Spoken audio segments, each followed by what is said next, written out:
सरकार के स्वच्छ भारत मिशन के तहत शौचालयों के निर्माण ने हर साल लगभग 60,000 से 70,000 शिशु मौतों को टालने में मदद की है। नेचर जनरल में छपी रिसर्च में यह खुलासा हुआ है। रिपोर्ट को international food policy research institute, California विश्वविद्यालय और ओहायो स्टेट यूनिवर्सिटी के शोधकर्ताओं द्वारा तैयार किया गया है।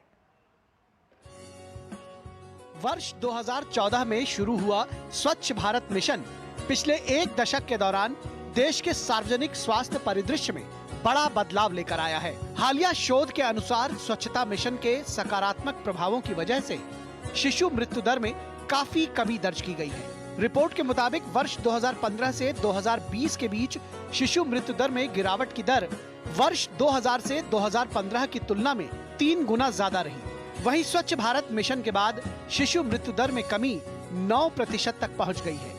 When you can see the aggregate data, which is what we do as scientists, we have to rely on the data and the empirics to come up with our conclusions, not just anecdotes. So then we decided that we must test this rigorously. The theory behind this is basically that improvements in sanitation prevent the spread of disease, because any unclean environment will be a place where disease will breed. And especially in rural communities where healthcare access might be low, that might be a big factor there for the spread of disease. And so the theory is basically you reduce the exposure of or the levels of fecal matter in the environment and the disease burden should go down. And then if the disease burden goes down, infant death should go down. So that's the causal link, and that's the link that we explored. स्वच्छ Bharat mission योजना के कारण पूरे देश में व्यावहारिक परिवर्तन देखने को मिला है। रिपोर्ट में कहा गया है कि मोदी सरकार के कार्यकाल के दौरान देश में कई बड़े बदलाव देखने को मिले।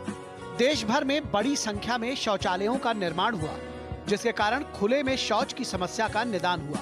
पर्याप्त संख्या में शौचालय बनने से हर जिले में स्वच्छता और स्वास्थ्य के क्षेत्र में सकारात्मक बदलाव दर्ज किया गया। There's also child nutrition outcomes which have been affected. So some literature suggests that this is work by Dean Spears, I believe, that toilet access improves child height. And that, so it's basically called stunting and anthropometric failure.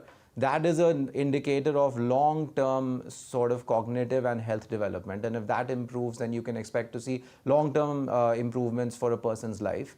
So that has also been linked to sanitation. स्वच्छ Bharat mission का असर सिर्फ स्वच्छता तक ही सीमित नहीं है। अध्ययन के अनुसार जिन क्षेत्रों में शौचालयों की संख्या ज्यादा है, वहां स्वास्थ्य परिणाम बेहतर हैं और पाइप के जरिए पानी की आपूर्ति का भी ज्यादा उपयोग हो रहा है। जल जीवन मिशन जैसी योजनाओं के कारण ग्रामीण क्षेत्रों में लोगों को बहुत लाभ हुआ है। इन योजनाओं की वजह से 5 साल में ग्रामीण क्षेत्रों में पाइप से पानी की आपूर्ति 16% से बढ़कर 78% तक पहुंच गई है। स्वच्छता के लिए शुरू की गई पहल को जनता से भारी समर्थन मिला है। महज कुछ ही वर्षों में हजारों स्वयं सेवकों ने स्वच्छ भारत मिशन और खुले में शौच मुक्त भारत की सफलता में महत्वपूर्ण भूमिका निभाई है। ये स्वयं सेवक ग्रामीण इलाकों में निगरानी करने से लेकर हर घर में शौचालय के स्वच्छ उपयोग के बारे में जागरूकता फैलाने का हर संभव प्रयास कर रहे हैं, जो इस मिशन की सफलता की कहानी का बड़ा हिस्सा है। Bureau report, DD news.